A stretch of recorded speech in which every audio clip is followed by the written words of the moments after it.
In the sweeping wilderness of Yellowstone, the grizzly once ruled alone. Unmatched in size and strength, no creature could challenge the mighty bear. Then came the return of a formidable rival. Tall, rangy wolves from the north now stake their claim to Yellowstone. And somewhere in the backcountry, an epic battle unfolds. It's a clash that echoes all through Yellowstone.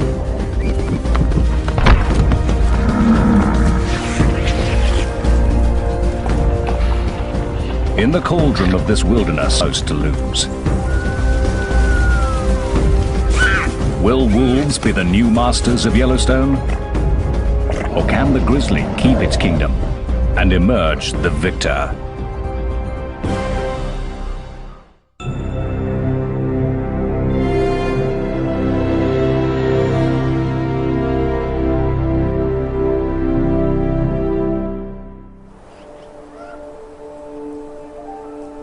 It's spring in the northwest corner of Wyoming.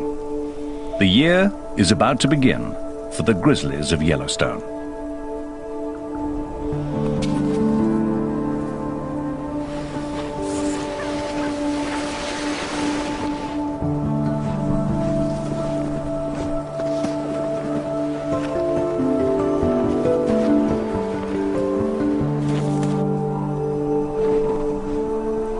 By early March, bears begin to emerge from their long winter's nap.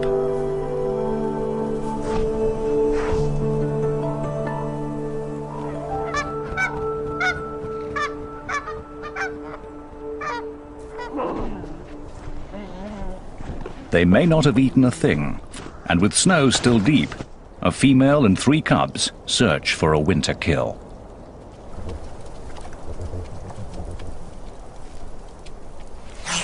Otters have been out all winter, slipping and sliding between streams, looking for patches of open water.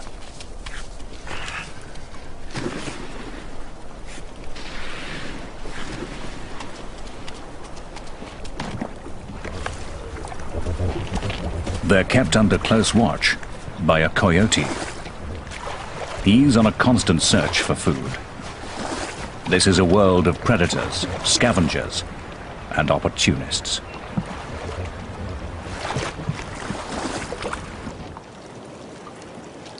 In the thawing surface layer of ice, the grizzlies find a strange windfall.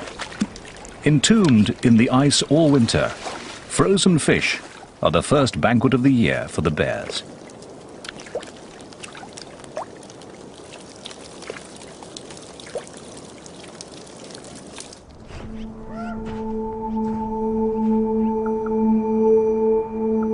While the bears search for another easy meal, the wolves of the Hayden pack gather to feast on the rewards of their own hard work.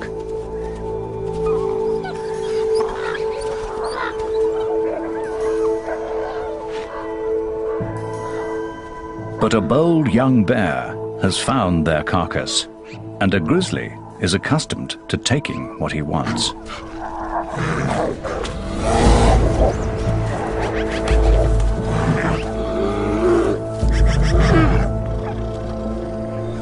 The Hayden wolves size up the situation.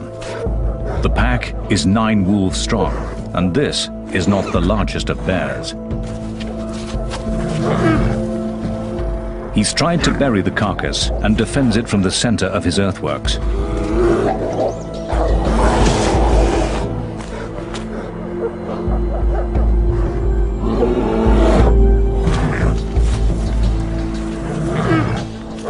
It's his strength against their speed. But the wolves seem to think they can take him.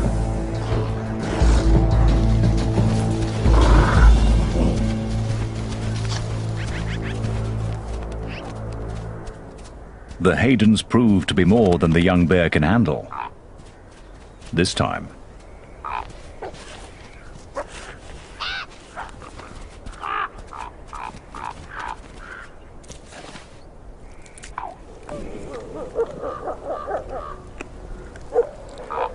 bears or wolves. It makes no difference to the ravens. They always make their point, but manage to stay above the competition.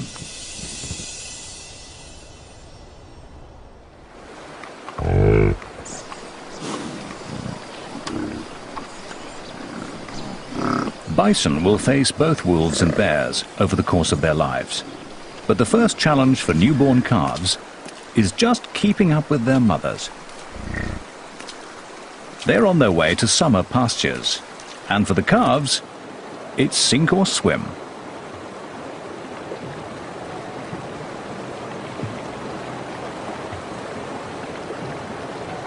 Instinctively, the calves seek shelter next to their mothers.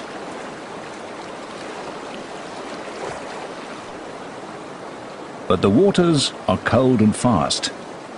Too fast for the tiny calves.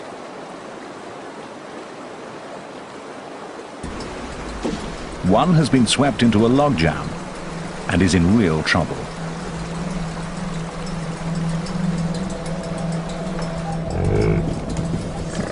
His mother has suddenly realized what's happening.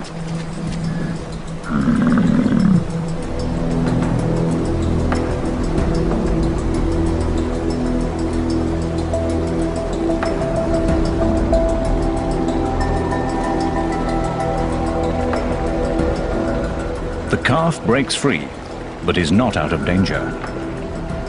Calves often lose their mothers during river crossings, and without her, he can't survive.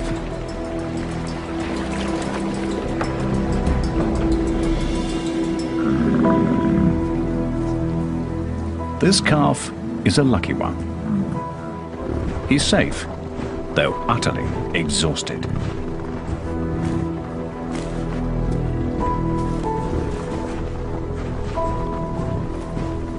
The Yellowstone River was just one of the first of many perils to come. A grizzly is following behind them, and for the bear, it's hunting season.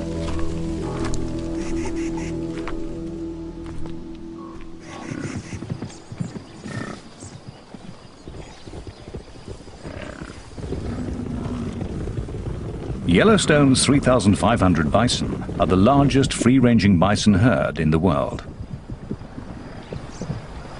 As they gather on the greening meadows of Hayden Valley, the old frontier looks very much alive. It's a scene one old grizzly has witnessed many times.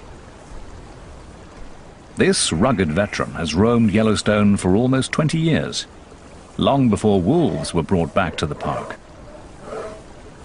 He is bear number 211, known to bear watchers as Scarface.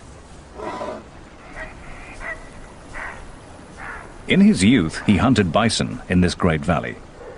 Now, he leaves such high-risk work to a younger generation.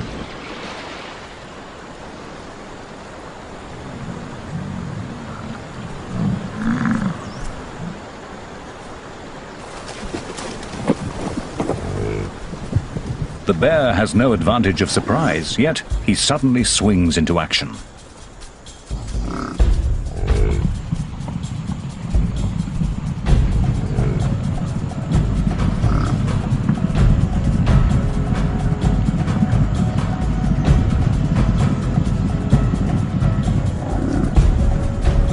The chase is just youthful exuberance. There's not much hope of success.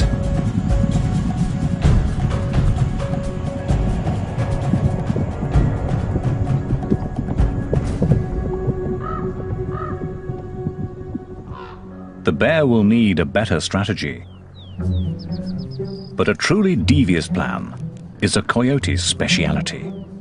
He's so small, no one takes him seriously. He tests a calf. This one's big and strong.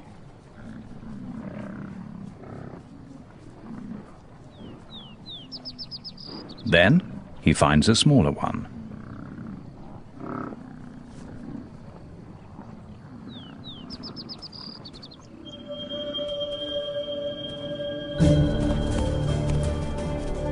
He pretends to play, but this is no game. If the coyote can coax the calf off by itself, he has every intention of killing it.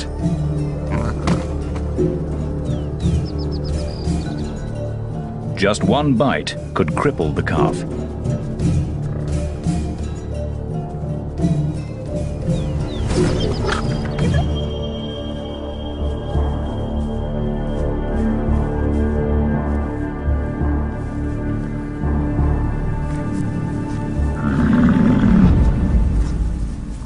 But some motherly backup puts an end to all that.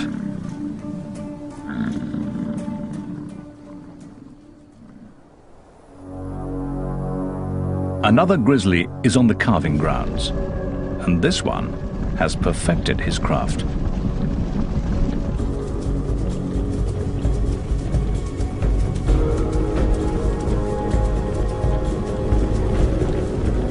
The grizzly uses his top speed of 56 kilometers per hour to separate a calf from its mother. And though the bison weighs twice as much as the bear, she's young and undone by the grizzly's aggression.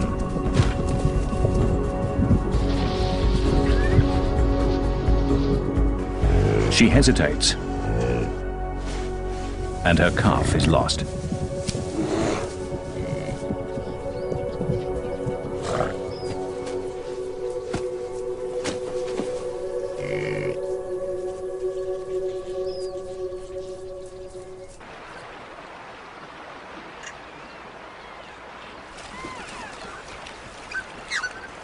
For hunters and hunted alike, each encounter in Yellowstone presents a critical choice. What is brave one moment is foolish the next. To fight or to flee, all of life hangs on the decision.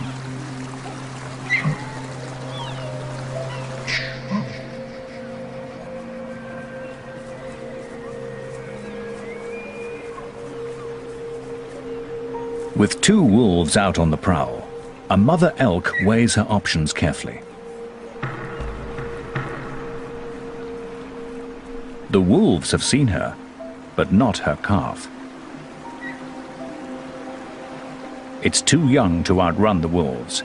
Its only defense is to hide and keep completely still.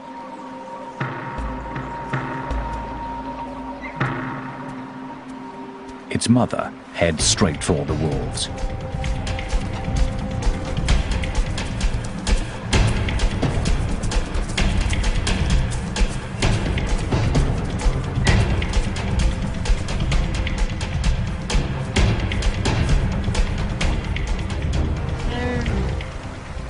Her purpose is to distract them, to keep their attention entirely on her.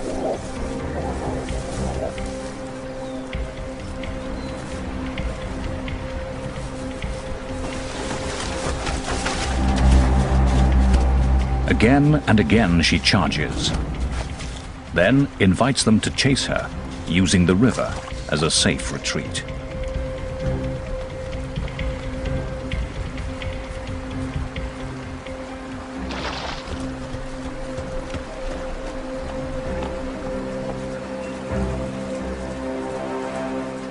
She can play this game against two wolves, but she would never attempt this with an entire wolf pack.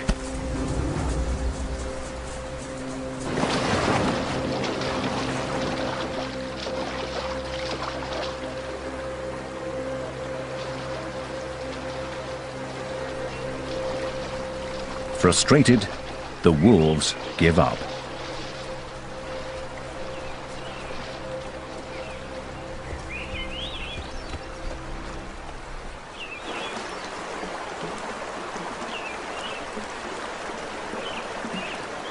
The calf owes its life to the tactics and the courage of its mother.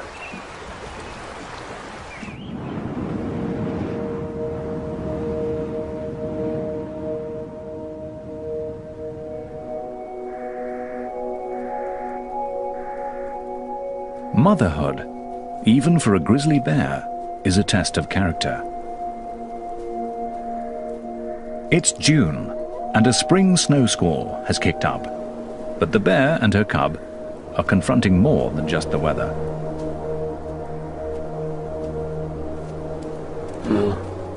Wolves from the Druid pack have caught them out in the open.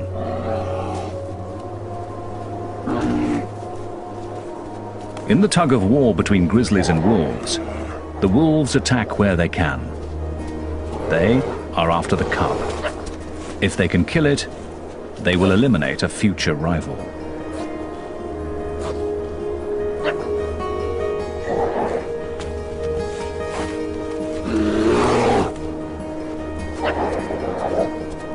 She's not a big bear, but she stands her ground. The wolves won't risk an injury.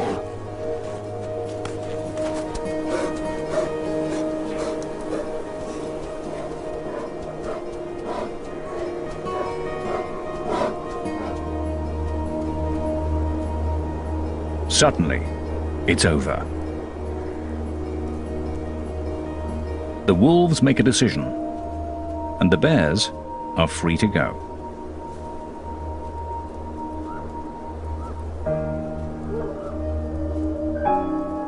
As the two dominant predators in Yellowstone, grizzlies and wolves make life hard for each other. The cub is vulnerable to the wolves now. If he survives to become a really big bear, the tables will turn.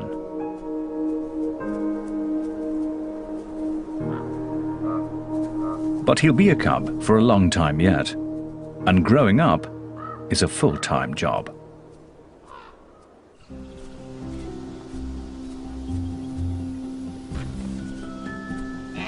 Things are even more interesting with a brother or sister.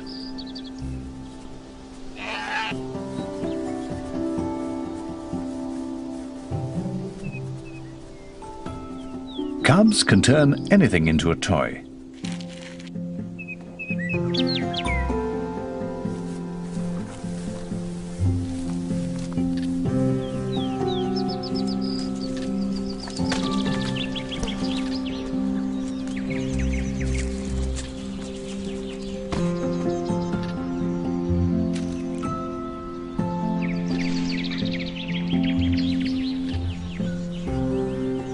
Every game lets them discover what they can do, and their mother is always there to supervise.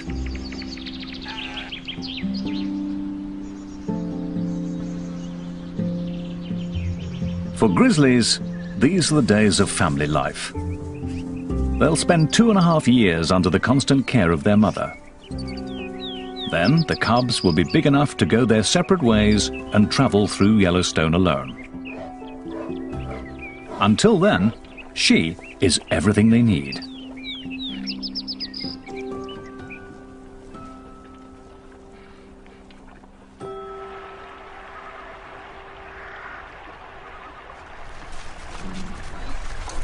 A wolf's lifestyle couldn't be more different. Wolf pups are used to large families. There are 5 pups in the average litter. At 1 month old, they begin to venture away from the den.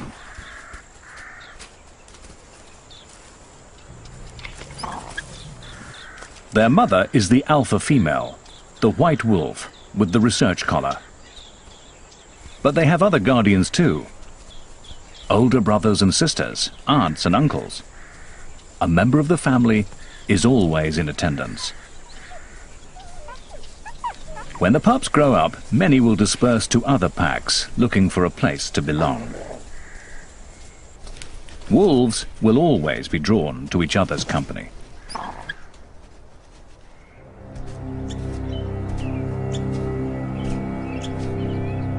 A grizzly ambles along a trail on his solitary way above the den. It's old Scarface.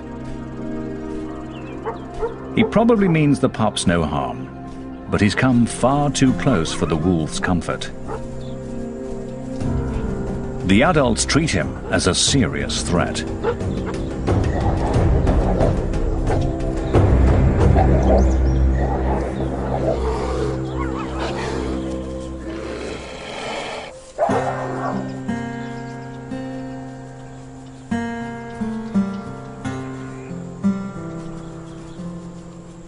It's the pups' first encounter with a bear, and their elders have shown them something valuable. Together, they can challenge a grizzly and defeat it.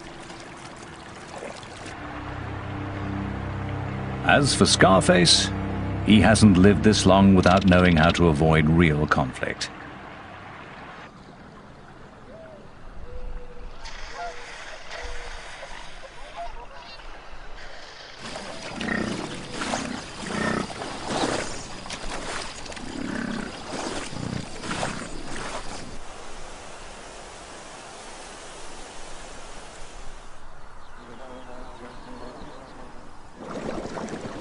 By the end of June, the high country is bright with color.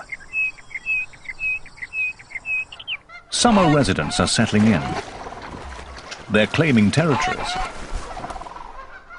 building homes, finding partners.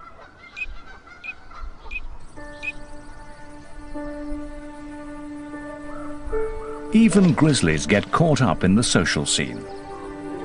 It's the mating season. A courting couple could be mistaken for youngsters playing.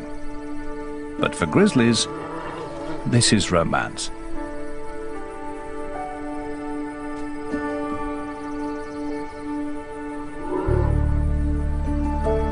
Once she has accepted him, they will wrestle and play and mate many times, staying together for 10 days or so.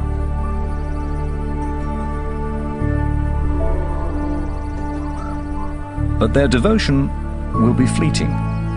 Enduring bonds are not in their nature. Yet, while it lasts, they share a moment of tenderness grizzlies seldom display.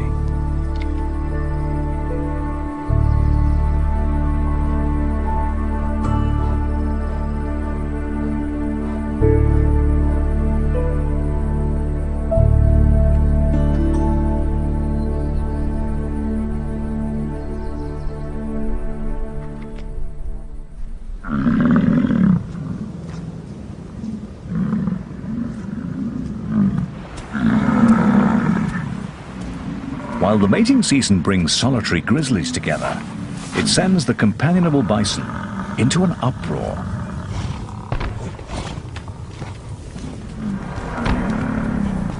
Bulls are built for the battles of the rut. They wield their massive heads as both weapon and defense.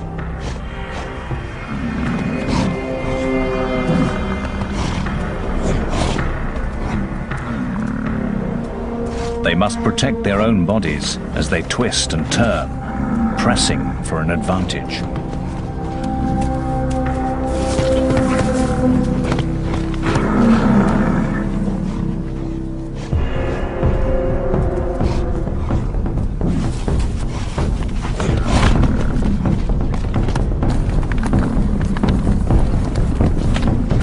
They are one-ton warriors, and each breeding season, more than a few are fatally wounded.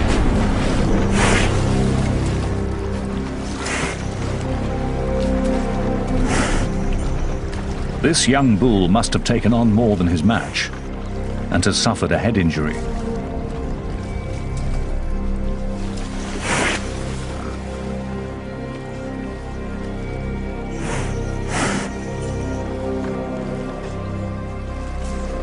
Round and round he turns, unable to find his way forward.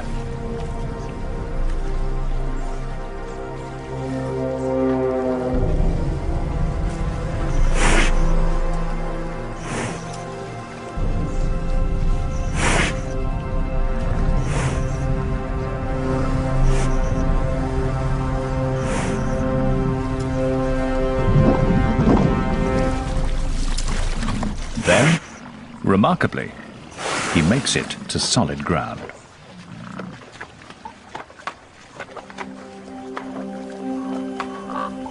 Bison are as tough as they come. Days later, the injured bull staggers on, alone, but still alive.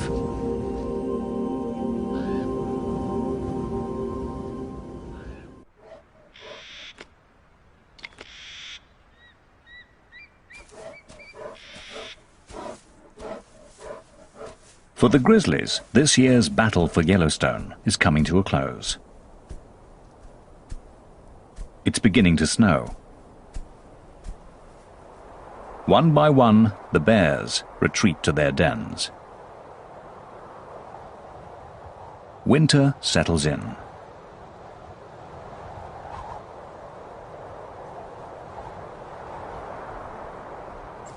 The snow brings elk down from the high country to wintering grounds in the valleys.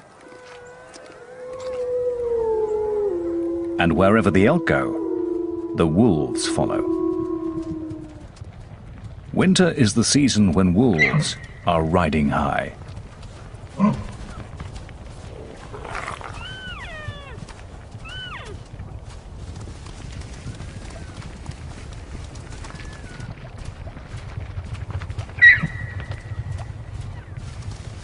Severe conditions always work in their favor, wearing down their prey. The deeper the snow, the better the hunting.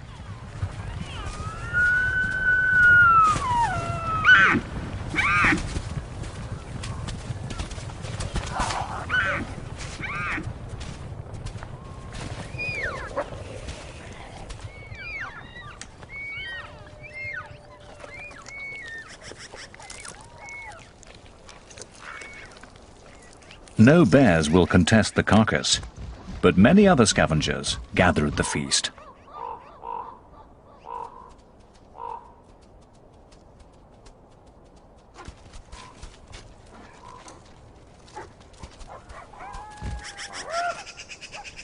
Eagles, ravens, magpies and coyotes are uninvited guests at every kill. Though wolves have the undisputed upper hand, they make the long winter easier for all these other carnivores.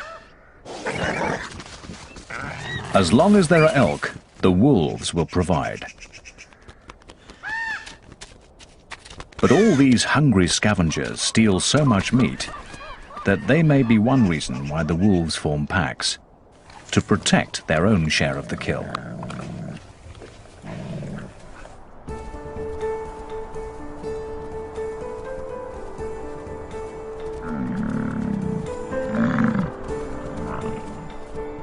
Come February, wolves go visiting, pack to pack.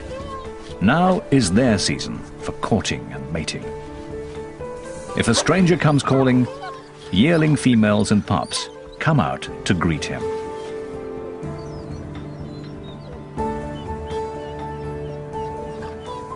He'll please them all if he can, but what he's really after is a willing partner and a private rendezvous. Yet even the most intimate moment often requires the pack's approval.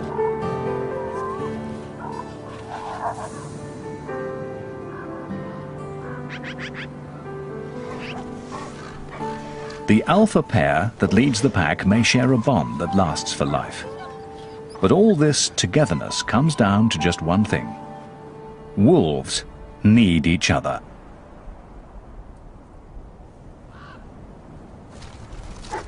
Wolves are accustomed to working year-round and feeding many mouths. But come the end of winter, it can take the abilities of a bear to get the job done.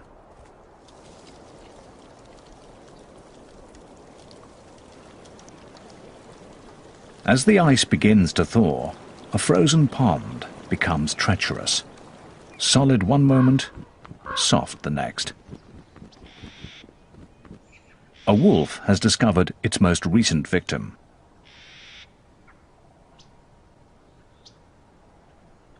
The wolves weigh about 45 kilos and cannot trust the ice to hold them. They can see the carcass and would take the hand out, but it just isn't worth the risk.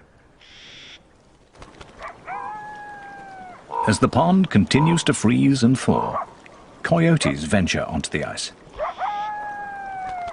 At 14 kilos, they are light enough to cross it, but not strong enough to move the carcass.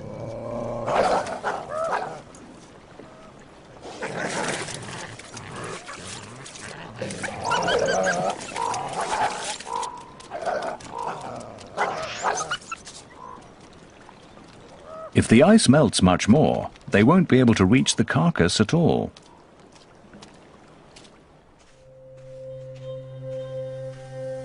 For once, a grizzly, fresh from his den, arrives as something of a hero.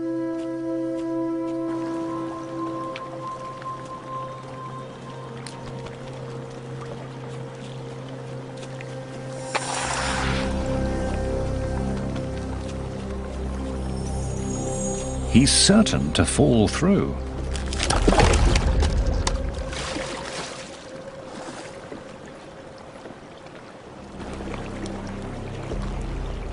But his massive strength will come to the rescue.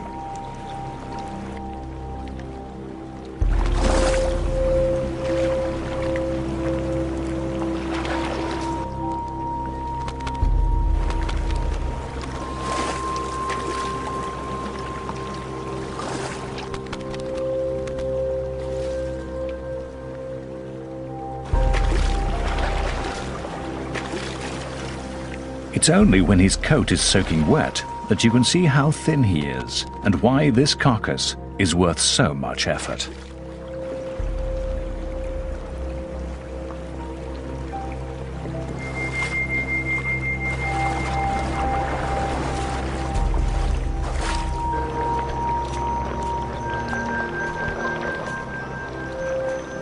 As the bear reaches shore with the prize, even the ravens can appreciate his labors. And there'll be bones for the coyotes, after all.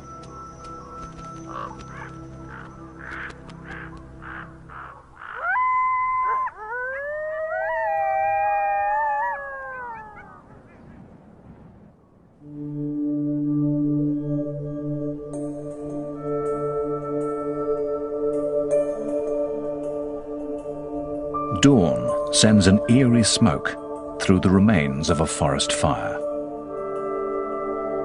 It's moisture vaporizing from the blackened trunks as they warm up in the sun.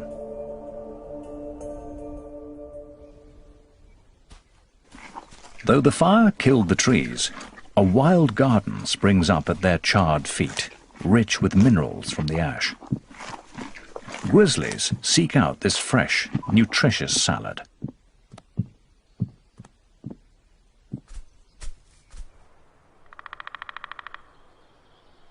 A great grey owl dozes at the edge of a burn. He's been up all night hunting. But a robin has a nest nearby. In Yellowstone, conflicts can flare up in any corner. Until the owl leaves, there'll be no rest for either of them.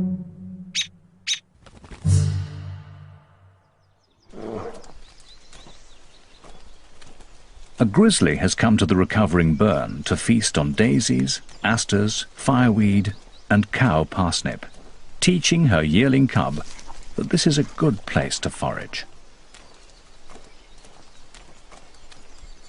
A cub has to learn a great variety of plants and where to find them at what time of year. And while one cub studies this lesson, another follows its mother onto the calving grounds of the elk. Grizzlies aren't full-time predators like the wolves, but they still take their toll of elk calves each spring.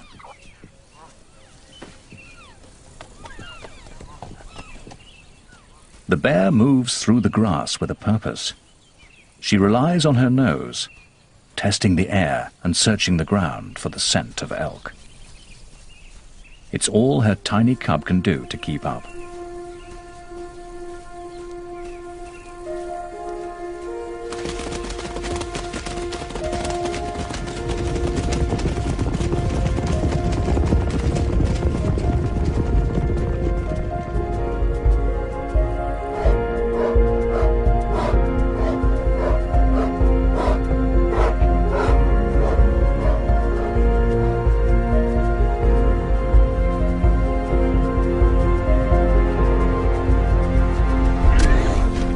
For the calf, the brief dance between birth and death will be over in a moment.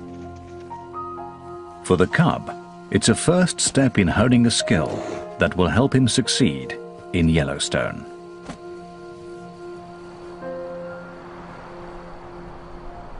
Yet bears have many ways to make a living.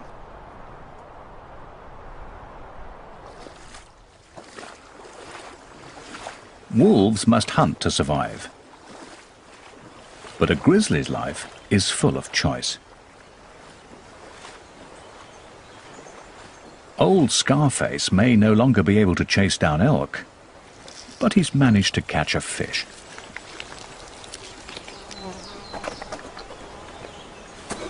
And as he wanders his range, there will be mushrooms and dandelions, ants and earthworms, biscuit root and berries to harvest.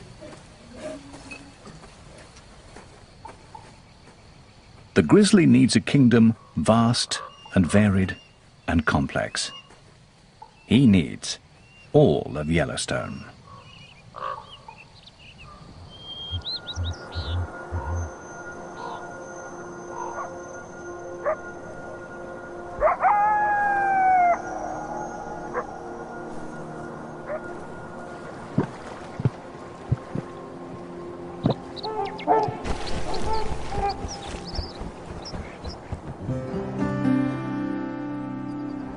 In this cauldron of competition and conflict, a grizzly sometimes gets to relax.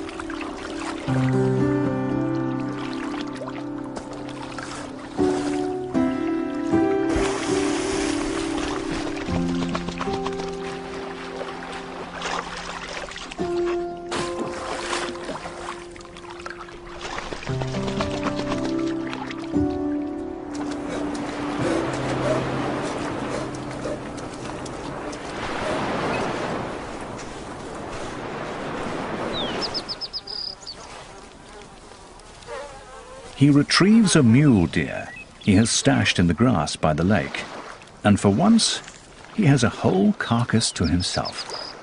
Well, almost.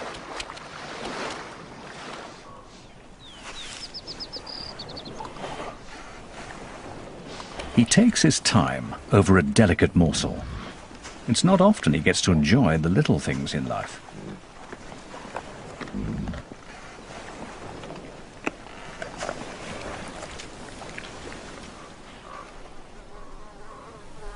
Then, after lunch, a nap.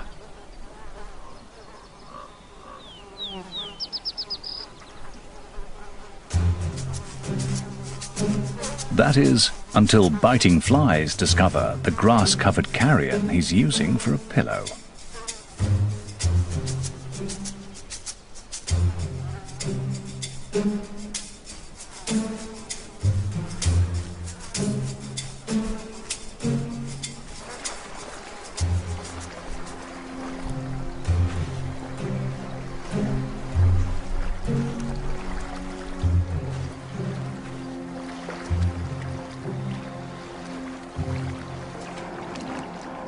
He retreats to the cool waters for some sweet relief.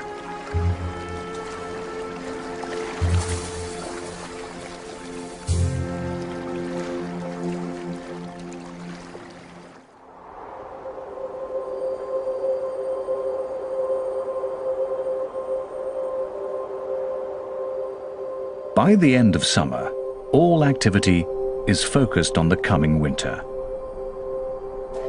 Grizzlies head up high for the most important harvest of the year.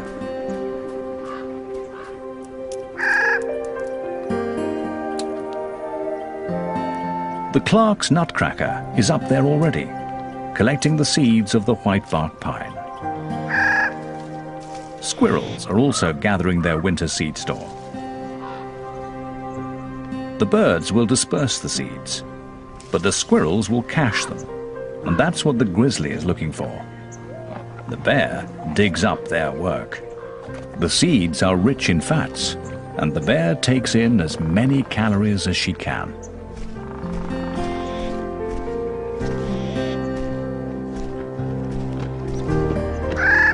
These seeds are crucial to grizzlies, but the cones don't fall to the ground. Grizzlies often rely on someone else to climb up and harvest them, black bears can make it almost to the top.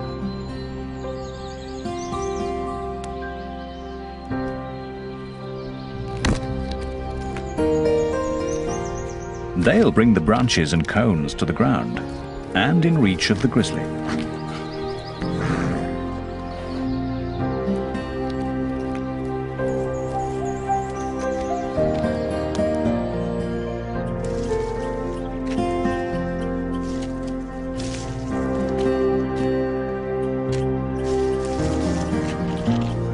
The mighty bear may be dominant among these many creatures, but she's also dependent on all their efforts.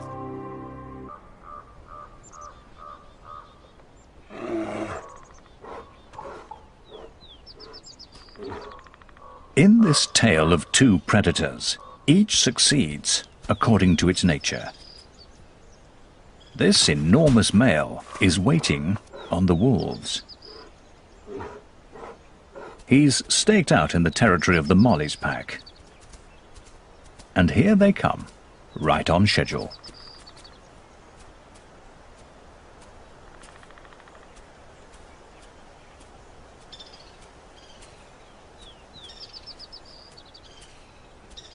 Instead of starting some kind of fight, the grizzly tags along with the pack.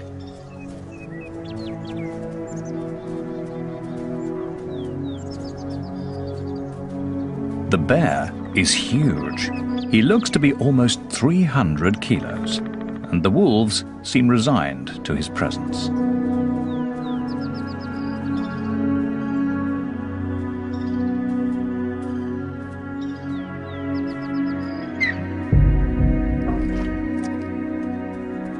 The wolves attend to their task. They're here to hunt.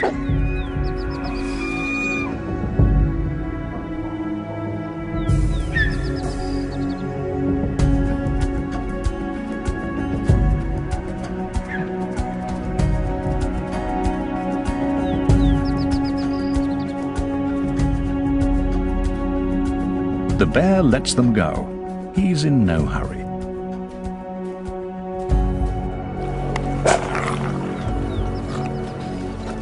But as soon as the wolves have accomplished a kill, he's suddenly quick on the scene.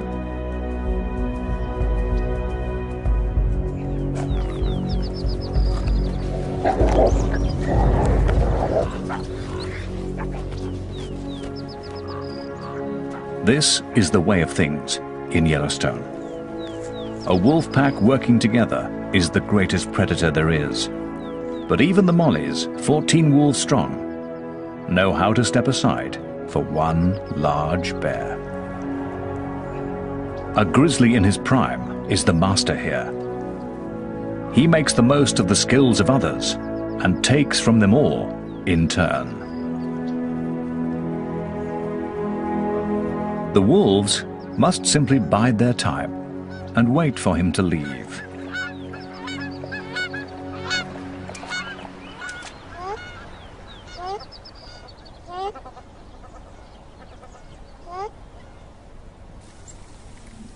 Old Scarface is past challenging a wolf pack. He's up in the whitebark pine forest, where it's already starting to snow.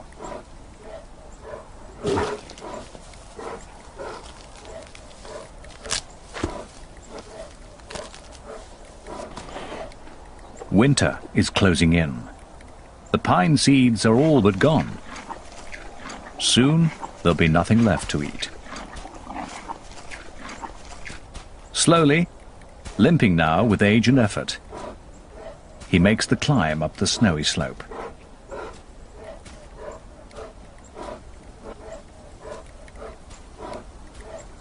His den and a long winter's rest are waiting.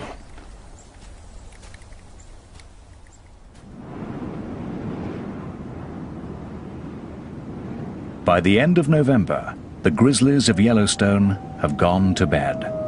Once again, Yellowstone is wolf country. At least, that's how the story is supposed to end.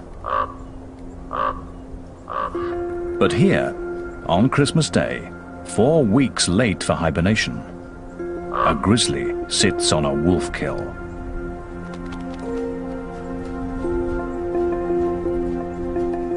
Is this the start of something new?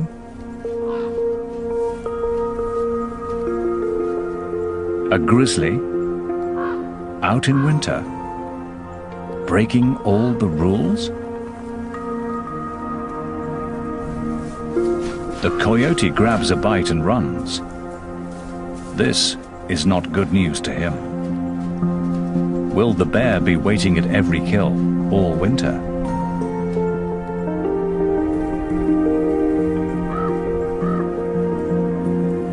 The bear is wide awake and appears to enjoy being out past his bedtime. After all, it is Christmas, and he's discovered a satisfying secret. Although it's winter, he may not have to hide from hunger. Wolves are doing the hunting for him.